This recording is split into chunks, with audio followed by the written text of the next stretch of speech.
Bien, pues vamos a comenzar la escuela bíblica. Todos sabéis el título, ¿verdad? Fundamentos para la vida cristiana. Y estamos en la lección 18 que habla de la resurrección de los muertos. Voy a hacer un corto resumen de lo que hemos dado hasta ahora sobre este tema y luego entraremos en materia nueva. Decíamos, desde siempre hemos dicho que hay tres aspectos de la resurrección que hace falta considerar y entender. Primero, la resurrección de Jesús, que habla del pasado. Luego, las resurrecciones de forma espiritual del creyente, que es cuando nace de nuevo, está muerto en delitos y en pecados y nace. Y esa es la resurrección del creyente en Cristo, que habla del presente, del actual. Y luego la tercera consideración es la resurrección final de todos aquellos que están en las tumbas. Esto habla de futuro. Decíamos que esto es una voz que despierta eternidades, la resurrección futura, cuando Jesús dice que todos oirán su voz y los que están en las tumbas resucitarán, todos, tanto buenos como malos, todos van a resucitar. El Señor nos confronta con una verdad solemne, la resurrección es universal, pero el destino no lo es. No todos van a ir al mismo lugar, todos van a resucitar, pero unos irán resurrección de vida para la vida eterna y otros resurrección de muerte, la condenación eterna. Consideraciones sobre la resurrección futura y el juicio. El día de la resurrección futura es el día de la recompensa. Recibiremos nuestra recompensa. Seremos bienaventurados y recompensados. Ahora, razones para la enseñanza sobre el tribunal de Cristo. Estuvimos viendo que la primera razón era para trabajar, para servir, porque el Señor recompensa a todos los que a través de su conducta en esta tierra le sirven y merecen, por tanto, esa recompensa. En segundo lugar, para trabajar, pero en el poder del Espíritu Santo y no en nuestras fuerzas. En tercer lugar, para trabajar en el temor de Dios. El temor de Dios no es miedo, no es pánico, es reconocimiento, es reverencia y sobre todo es obediencia. Y también para que nuestro servicio sea hecho sinceramente y con la motivación correcta. Por eso Pablo en Colosenses 3:23 nos dice, y todo, o sea, todo, lo abarca todo lo que hagáis, hacedlo de corazón como para el Señor y no para los hombres. La siguiente consideración sobre el día de la resurrección futura también corrige ciertas doctrinas llamadas cristianas, pero están erróneamente, están equivocadas. Por ejemplo, una de ellas, que ya la estudiamos, solamente las voy a enumerar, dice, todo lo que importa es que seamos salvos y que vayamos al cielo. Luego la otra es, todos seremos iguales en el cielo, otra falsa, otra doctrina falsa. Y también la última, que se puede vivir como quiera uno y quedarse sin castigo. Entonces, ¿para qué vino Jesucristo? ¿Para qué murió Cristo en la cruz? ¿Para qué el plan de salvación? La siguiente consideración habla de que debemos rendir cuentas por las cosas que hayamos hecho con nuestro cuerpo. Cuerpo, sabéis, es el templo del Espíritu Santo. Y tenemos que hacerlo de una forma individual. Cada uno tiene que dar cuenta de lo que ha hecho con su cuerpo. Y también, como iglesia, también tenemos que dar cuenta de cómo hemos actuado con el cuerpo de Cristo. Y otra cosa importante es que esa rendición de cuentas va a ser ante Cristo, el juez, también de lo que hayamos hecho al cuerpo en los secretos que ocultamos, nuestra vida secreta, porque no todo lo que se ve es lo que realmente se es. Hay muchos que tienen, digamos, una doble vida. Aparecen o aparentan ser buenos cristianos, vivir en santidad, cuando tienen una doble vida. Hablamos de eso precisamente, que los seres humanos pueden ocultarse de los demás, pero jamás se pueden ocultar de Dios. Por eso los secretos revelan lo que realmente somos. El juicio será, por tanto, por medio de Jesucristo. El Evangelio no solamente salva, también confronta con el pecado y con la realidad. El creyente no vive escondido, vive en la luz de Cristo. Él dijo, yo soy la luz, y cuando Él partió dijo, ahora vosotros sois la luz, y tenéis que alumbrar, una luz no se esconde. Y hoy es el día de gracia, antes del día del juicio. Hoy estamos en el periodo de la gracia, antes del juicio. Ahora, no solo daremos cuenta de lo que hayamos hecho y será expuesto, sino el por qué, es decir, nuestra motivación también será revelada. ¿Por qué hacemos las cosas? Porque hacemos cosas, sí, pero ¿con qué motivación las hacemos? En 1 Corintios, capítulo 4, verso 5, dice Pablo que no debemos juzgar nada antes de tiempo.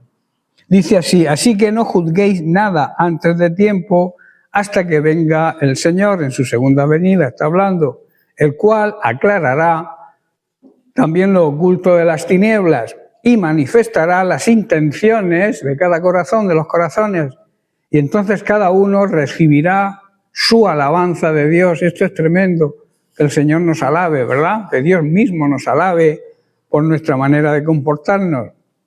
El apóstol Pablo está hablando aquí a una iglesia que había aprendido a comparar, una iglesia criticona, una iglesia que levantaba juicios, prejuicios humanos.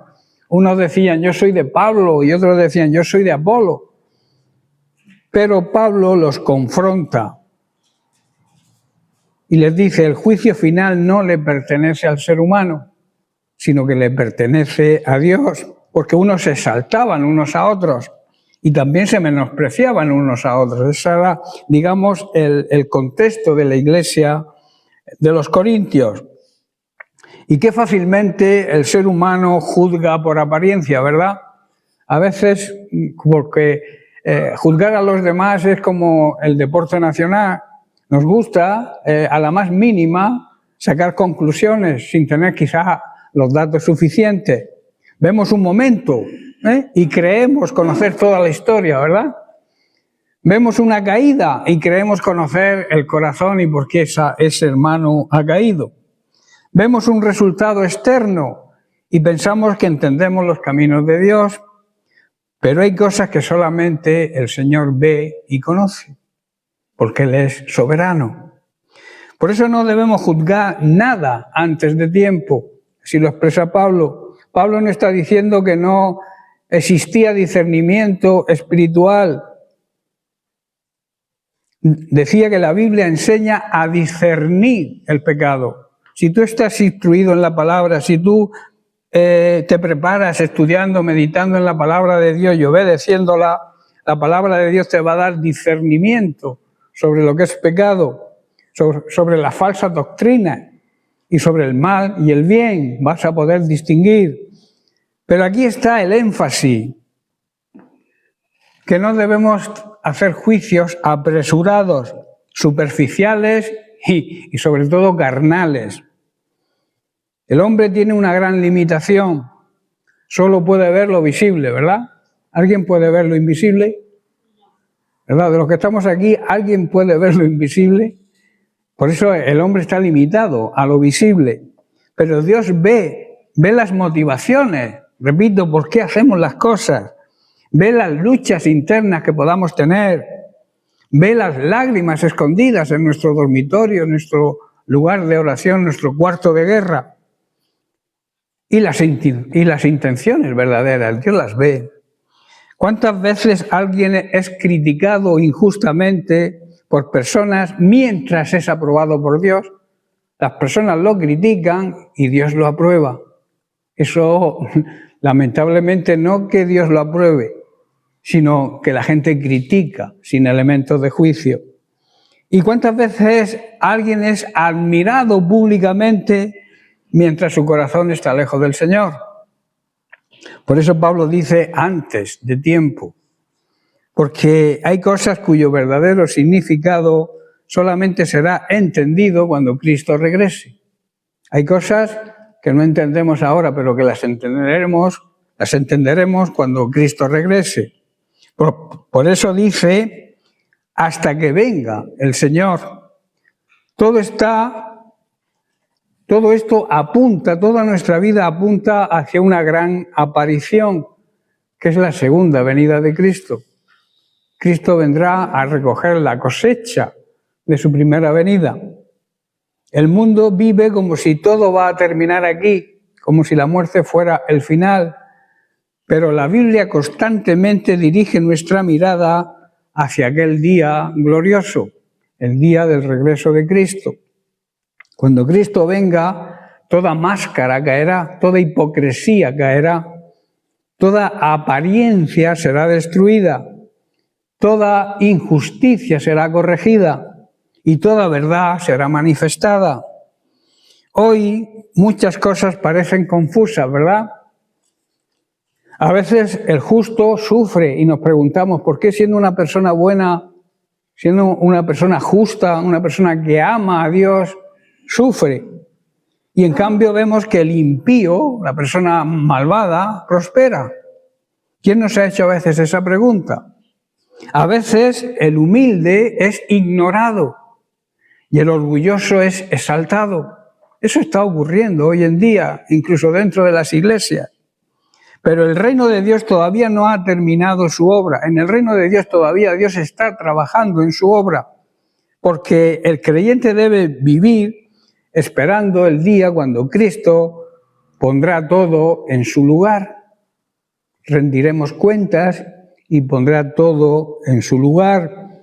Por eso dice, aclarará lo oculto de las tinieblas.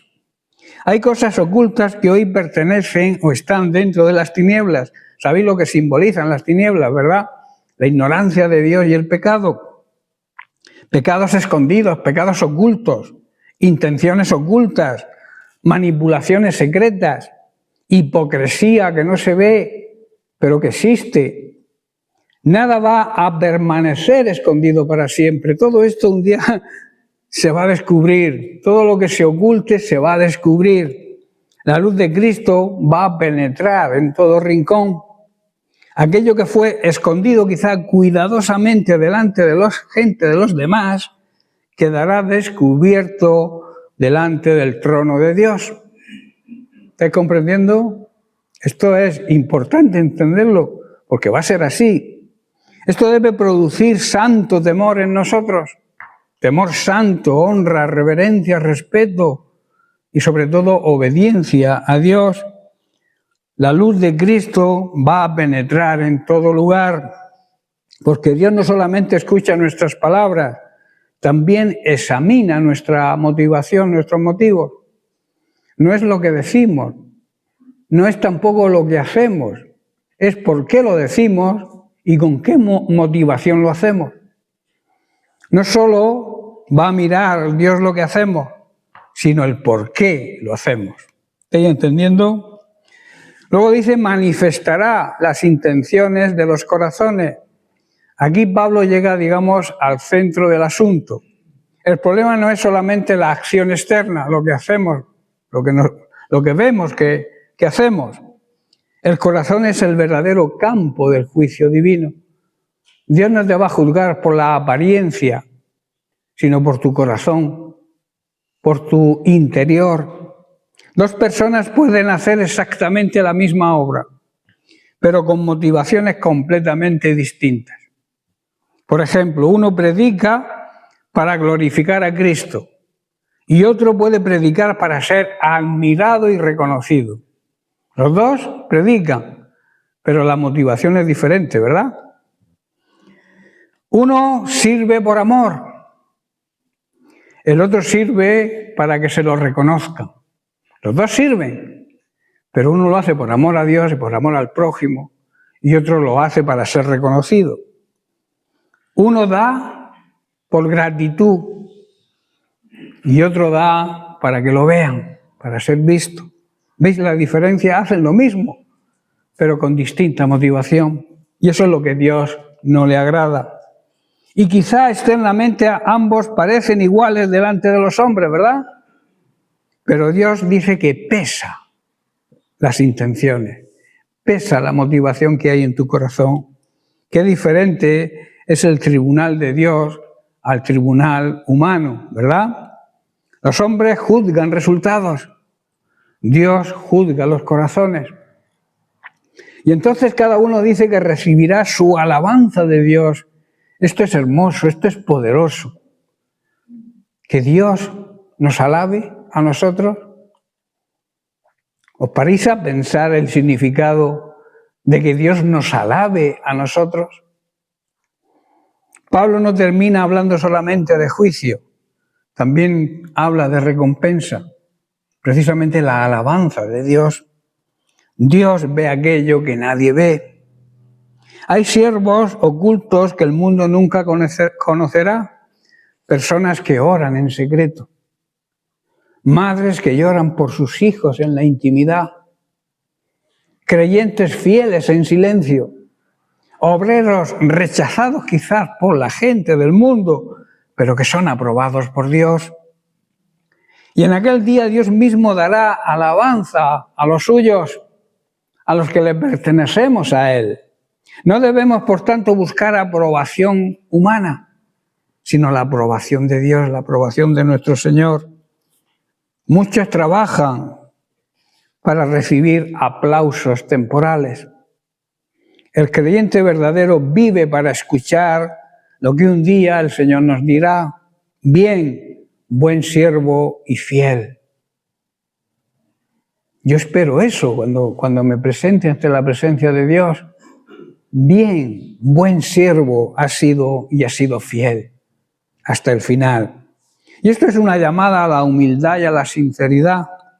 Este versículo nos llama a vivir con reverencia y nos recuerda no apresurarnos a juzgar a nadie, no vivir para aparentar, no buscar la gloria humana y no escondernos detrás de una espiritualidad externa.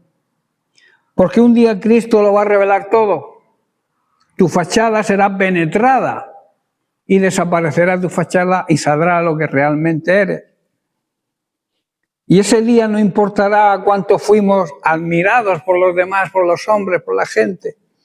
Importará si fuimos aprobados por Dios. La Biblia nos lleva a mirar más allá de lo visible y nos recuerda que Cristo viene y además viene pronto. Por las señales que estamos viendo, la actualidad, vemos que se están cumpliendo muchos de los requisitos finales antes de la venida de Cristo. Los secretos serán revelados, todos los secretos serán revelados y las motivaciones serán expuestas. Y Dios hará justicia perfecta, porque Dios es un juez justo, que no prevarica como los jueces del mundo. Dios hará justicia, repito, perfecta. Por eso el creyente debe caminar en humildad, sinceridad y en el temor de Dios, no juzgando apresuradamente a otros y tampoco viviendo para impresionar, porque al final de todo, el único juicio que realmente importará será el juicio del Señor. Necesitamos hacer lo que es bueno y correcto ante sus ojos para recibir esa alabanza cuando el Señor regrese. Luego otro versículo que aquí hemos leído lo de Pablo, los Corintios, ahora vamos a ver palabras del propio Jesús confirmando lo que Pablo dice. Y se encuentra en Mateo capítulo 6, versículo 1. Y Jesús nos dice aquí, dice: guardaos de hacer vuestra justicia delante de los hombres, para ser vistos de ellos. De otra manera no tendréis recompensa de vuestro Padre que está en los cielos. O sea, en otras palabras, está diciendo que si tú haces las cosas para ser visto por los demás, ya tienes tu recompensa, el ser visto por los demás. Porque Dios no te va a recompensar si lo haces con esa motivación. Porque Cristo nos va a confrontar nuestras acciones, nuestros hechos y nuestras motivaciones. Por eso estas palabras del Señor Jesucristo deben atravesar el corazón humano como si fuera una espada. Así lo afirma la palabra de Dios, dice que es una espada de doble filo, que penetra, entra, corta y discierne las intenciones más profundas que hay en nuestro ser, en nuestro corazón. Y el Señor aquí quizás no está hablando de pecados escandalosos, visibles, está hablando de algo más profundo y más peligroso. Hacer cosas espirituales para ser vistos y creer que estás bien. La religión del hombre ama el escenario, el aplauso, el que te vean. Pero la verdadera espiritualidad ama la presencia de Dios, la intimidad con Dios. Hay personas de aquí, y lo digo francamente, de esta iglesia, que no aparecen por la oración si los matan. Yo no sé por qué. No buscan esa intimidad de los hermanos unos con otros. No buscan la intimidad con el Señor. Y en cambio figuran, quieren figurar, quieren ser algo. Jamás Dios va a utilizar a nadie que no esté dispuesto a rendirse ante su presencia, a buscar su presencia cada día, momentos de intimidad con Él. Lo digo claramente porque lo veo, yo tengo discernimiento y veo lo que está ocurriendo. Y está ocurriendo aquí en esta iglesia.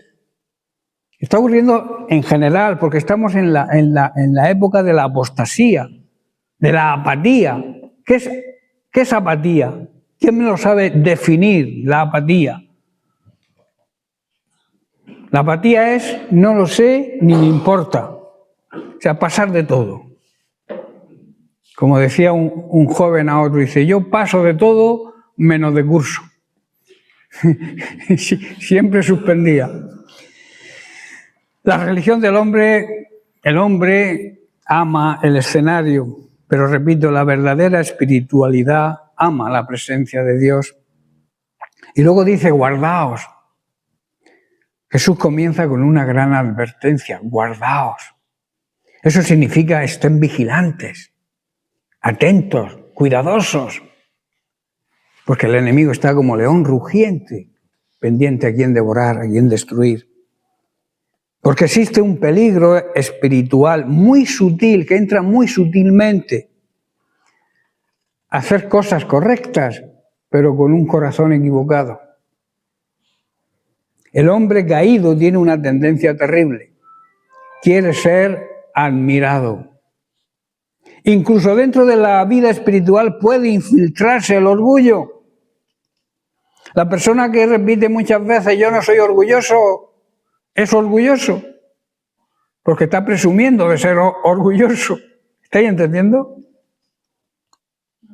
Uno puede orar para ser admirado, para que vean los demás qué bien ora, qué elocuencia tiene para orar este hombre, y lo que hace es retraer a las personas que están iniciándose, o las personas que no tienen tanta elocuencia. No oran, porque dice, ¿cómo voy yo a imitar a esta persona? ¿Entendéis? Oran para ser admirados o admiradas.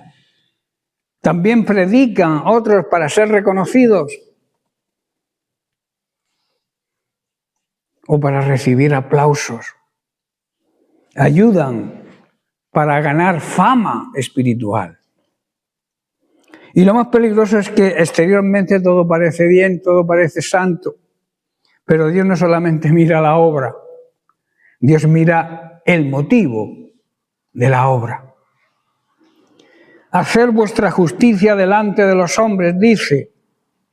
Jesús habla de vuestra justicia, es decir, las obras religiosas, las prácticas espirituales, las expresiones externas de piedad, las liturgias, y todo eso son obras muertas, obras que no sirven para nada, y de las cuales Dios dice en su palabra que tenemos que arrepentirnos. El problema no era hacerlas cuando Jesús lo dijo. El problema era hacerlas para ser vistos. Cristo no condena la obediencia, condena la exhibición espiritual. Hay una gran diferencia entre hacer una obra que otros ven y hacer una obra para que otros vean. ¿Entendéis? Yo tengo que hacer obras para que vean que yo imito a Cristo, como decía Pablo, pero no debo hacer las obras para que la gente me vea lo bueno que soy. ¿Estáis entendiendo? Sí tenemos que hacer obras para que los demás vean que somos verdaderos siervos de Dios. Pero el problema está en la motivación, repito. ¿Por qué lo hacemos?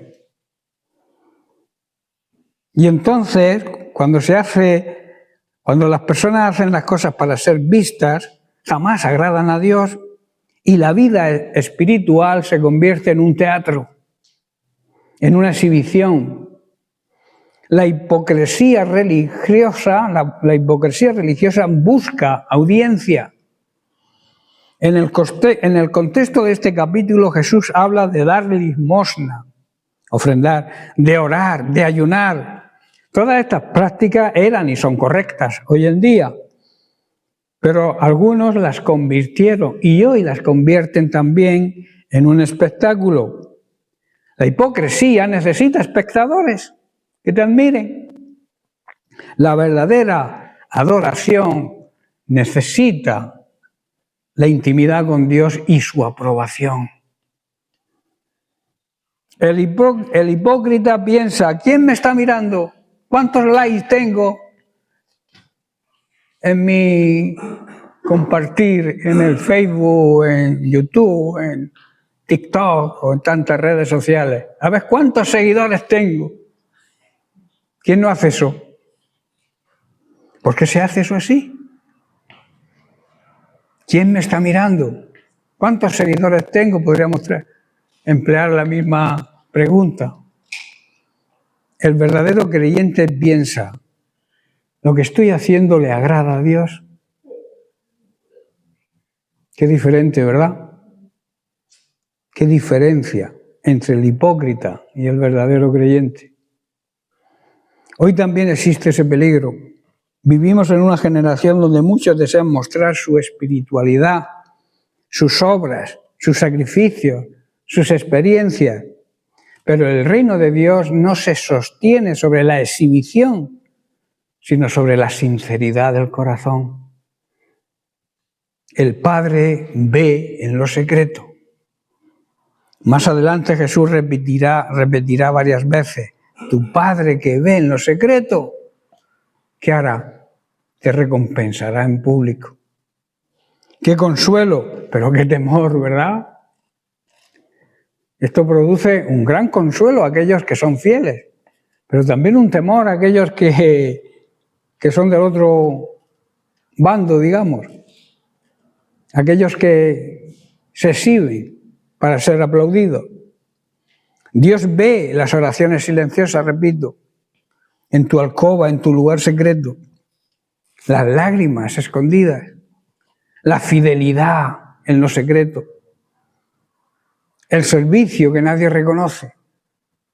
Hay creyentes que quizá nunca serán famosos en la tierra, pero son preciosos delante de Dios. A mí no me importa lo que el mundo piense de mí. A mí me importa lo que Dios opine de mí. Y si le agrado a Dios lo que hago. Y también Dios ve cuando la obra espiritual se hace por vanagloria. Vana significa inútil. Y gloria ya sabemos lo que es. Inútil gloria, vanagloria. El hombre, el ser humano puede ser impresionado por lo externo. Yo me puedo impresionar de una persona elocuente que sabe, que explica, por lo externo. Pero Dios ve la obra espiritual desde dentro. Dios ve las intenciones. Aquí aparece el verdadero ídolo del corazón humano, la aprobación de los hombres. Eso es un ídolo, eso es idolatría. Muchos viven esclavos de eso, necesitan reconocimiento, alabanza, aplauso, admiración. Pero cuando el corazón depende de la aprobación humana, deja de vivir para Dios, vive para los humanos. Jesús está enseñando que existe una recompensa terrenal y también una recompensa celestial. Quien busca aplausos humanos ya recibió su recompensa, el aplauso, que es lo que buscaba. Esa es la recompensa que va a tener. Pero quien sirve a Dios en secreto tendrá recompensa, pero eterna. Porque las recompensas de este mundo son efímeras, caducan, se pasan. Pero la recompensa de Dios es eterna. Muchos quieren coronas aquí, mientras Dios prepara coronas eternas allá, en el cielo. La verdadera espiritualidad florece en lo oculto. Las raíces de los árboles, ¿hacia dónde crecen? Hacia debajo de la tierra, ¿verdad? No se ven. Las raíces no se ven, pero ¿quién sostiene al árbol? Lo que no se ve, la raíz. Lo invisible sostiene lo visible. Así es también la vida espiritual. Las grandes victorias públicas nacen en los lugares secretos, en oración, en quebrantamiento, en comunión íntima con Dios. Ahí es donde nacen las grandes victorias. Jesús mismo muchas veces se apartaba solo para orar, ¿verdad? Lo vemos en muchos pasajes de la Biblia. El Hijo de Dios no buscó espectáculo espiritual. ¿Cuánto más debemos cuidarnos hoy nosotros? Que debemos imitarlo a Él en todo. Debemos seguir sus pisadas. Cristo es el ejemplo perfecto. Jesús hizo milagros impresionantes, ¿verdad? Pero nunca buscó vanagloria personal. Todo lo hacía para la gloria de Dios, para la gloria del Padre. Todo lo hacía para glorificar al Padre. Qué contraste con el corazón humano, ¿verdad? Nosotros queremos ser vistos. Cristo se humilló y se humilló hasta lo sumo. La humillación más grande. Murió en una cruz desnudo. Él se humilló a sí mismo. Tomó forma de hombre, el Hijo tomó forma de hombre, se humilló y se humilló hasta la muerte, y muerte de cruz, la muerte más horrenda, más tremenda que un ser humano pueda recibir. Y lo hizo sin merecerlo, lo merecíamos nosotros. Y Él, por su amor, su misericordia, decidió entregar su vida. Él lo dijo, y a mí no me quitan la vida, yo la doy voluntariamente, por amor a nosotros. Repito, qué gran contraste con el corazón humano. Nosotros queremos ser vistos. Cristo se humilló. Nosotros buscamos reconocimiento, ¿verdad? Cristo tomó forma de siervo. En cierta ocasión, después de cenar, se ciñó, cogió una toalla, se arrodilló. El Rey de Reyes, el Señor de Señores, el Dios de la gloria, el Creador del universo, se arrodilló ante los pies seguramente sucios de sus discípulos. Y Él dijo, ejemplo os he dado. No que quiere decir que Jesús no estaba dando una lección de higiene, estaba dando una lección espiritual de cómo debemos portarnos los unos con nosotros, lavar los pies. Quizás lavar los pies sea perdonar. Quizás lavar los pies sea pedir perdón cuando has ofendido. Ayudar al necesitado. Eso significa lavar los pies. Y Jesús se ciñó y se arrodilló. Repito, el Rey de la Gloria se arrodilló ante el ser humano. Y ahora nos llama a sus discípulos a vivir de esa misma manera.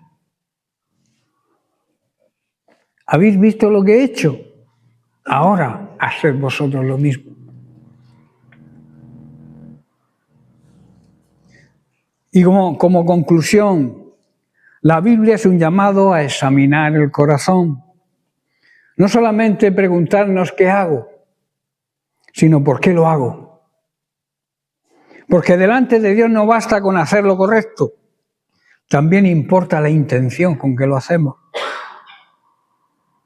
El Señor sigue buscando hombres y mujeres sinceros, que su sí sea sí y su no sea no. Humildes. La humildad es la cualidad principal de un creyente. Jesús dijo, aprended de mí, un mandamiento, aprended en imperativo, que soy manso y humilde de corazón. Íntegros, de una sola pieza, no como la ola del mar que el aire la mueve de un lugar a otro, sino firmes en la roca que es Cristo. Ni los vientos ni las tormentas van a poder si nuestra vida está arraigada en la roca, en la palabra de Dios, en Cristo. Y que vivamos para agradar al Padre y no a los seres humanos. Y aunque quizá nadie vea tus obras, el Padre que ve en lo secreto jamás olvidará tu fidelidad. Amén. Bien, pues lo dejamos aquí y seguiremos la semana que viene, que hablaremos del tribunal de Cristo. Amén. Que Dios les bendiga.